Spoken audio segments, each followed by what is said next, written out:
title of my presentation is a bit generic, but I would like to just discuss one idea to improve detection of structural variations in multiple genomes, especially in cancer genomes.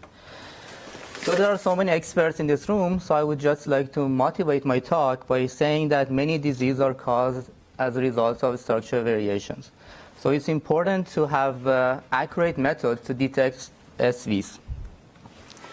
So with next generation sequencing technologies, these days we can produce a lot of data very cheap and fast. However, we have this limitation of short reads. And since the human genome is very repetitive, it's very challenging to analyze genomes using just short reads. So most methods for detecting structural variations are based on resequencing. So we would align reads, parent reads back to reference genomes and look for discordances in the parent alignments. And we can deduce some structural variation events looking at these signals. However, as I said, since the genome has a lot of repeats, and most of the structural variations are close to repetitive regions, the reference genome is incomplete, and some of the fields are very complex. It's very challenging to find structural variations. In cancer, we have even more problems because we have mixture of tumor and normal cells usually. And then we have the problem of cancer heterogeneity. So we heard a lot during the past couple of days about this problem. So I would mention one idea. I'm developing a tool which is called LAPSI, Lineage Aided Parsimony Structural Variation Inference. And the input to this program is multiple whole genome sequencing data. And in addition to that, we have also targeted deep sequencing of some of somatic single nucleotide variants and their corresponding variant allele frequencies in the cells. So this is an example of a data set. Say we have several samples, several cancer samples, including the matched normal, maybe early neoplasia, and different carcinomas. And we have also deep sequencing of, say, 1,000 somatic variants in the same patients. So the goal of LAPSI is to predict and genotype structural variation in these samples and place them on the tumor lineage tree. So the main idea is to use the single nucleotide variants to build a tumor lineage tree, and then use this tree as a guide for detecting a structural variation more accurately. So this would help us especially reduce the false negative.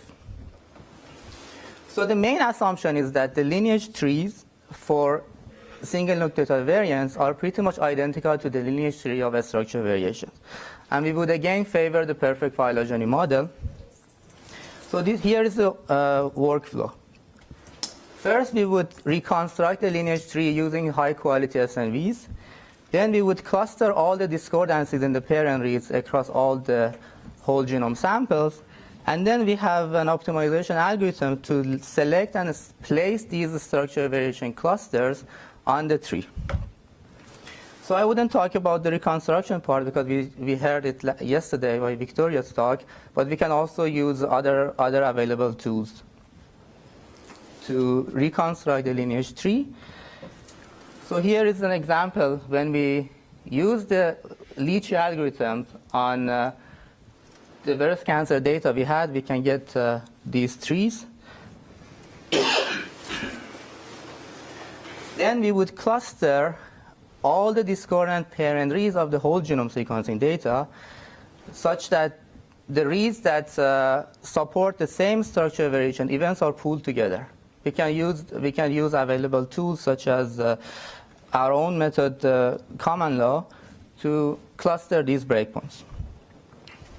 So this would give, if we use all the genomes, multiple genomes, this would give us a matrix where the rows are different samples, and then we have columns for different SV clusters, and these are the read pair support in each cluster for each sample.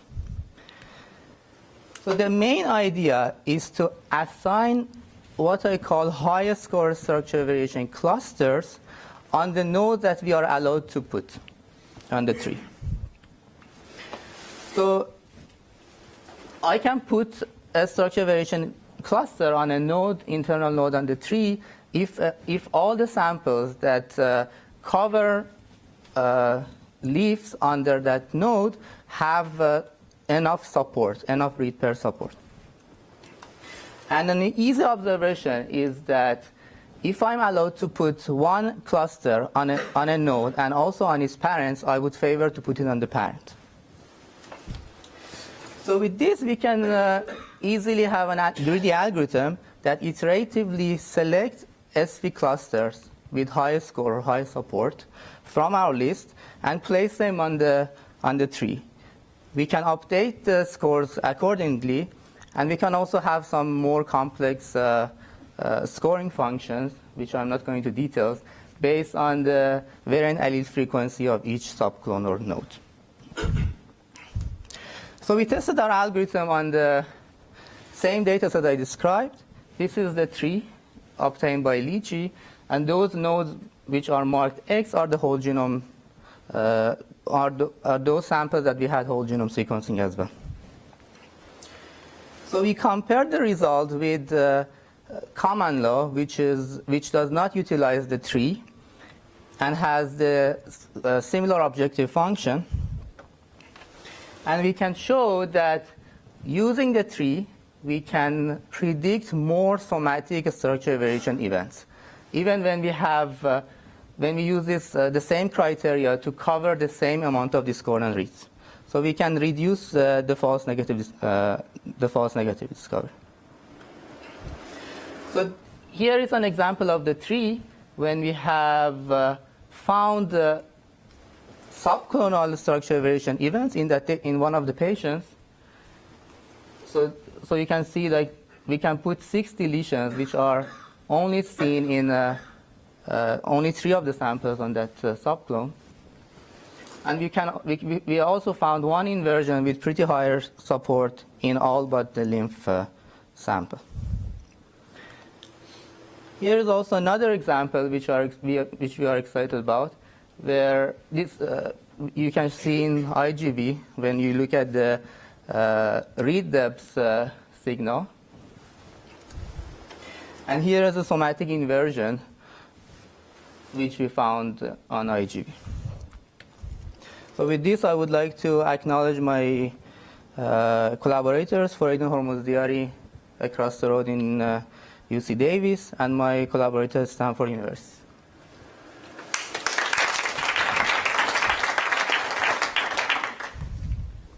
Questions?